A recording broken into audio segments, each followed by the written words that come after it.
অসিতবাবুর কাছ থেকে একটু জেনে নেব, উনি পাইলসের কিছু প্রোডাক্ট ইউজ করেছিলেন সর্বশ্রী হার্বসের। তো সেটা ইউজ করে কেমন কি আছেন বা কটা ওষুধ খেয়েছিলেন, এর আগে কি ট্রিটমেন্ট করেছিলেন একটু জেনে নেব, বলুন।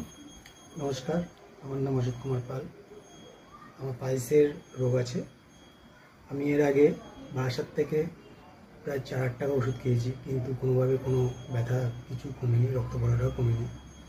কিন্তু আমি এরপরে যে এই ওষুধটা খেয়েছি, খুবই উপকার হয়েছে। আমার ব্যথাও কমেছে, রক্ত পড়াটাও কমেছে।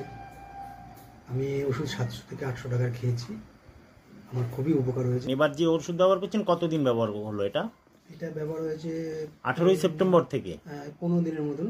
15 দিনের মতো। আর আগে যে 4000 টাকার ওষুধ খেয়েছিলেন ওটা কতদিন ইউজ করেছিলেন? ওটা প্রায় 2 মাসের উপরে। 2 মাস ইউজ করার পরে কিছু রেজাল্ট হয়নি, তারপর এটা মোটামুটি দিন 15 ইউজ করে এখন কতটা ভালো আছেন? অনেকটাই ভালো আছে, আগের থেকে অনেক ভালো আছে। অনেক ভালো আছেন। তা এখন এটাকে মোটামুটি কন্টিনিউ করে পুরোপুরি নিরাময়ের দিকে যাবেন, তাই তো? হ্যাঁ, নিশ্চয়ই নিশ্চয়ই। ঠিক আছে, থ্যাংক ইউ এটা ব্যবহার করার জন্য।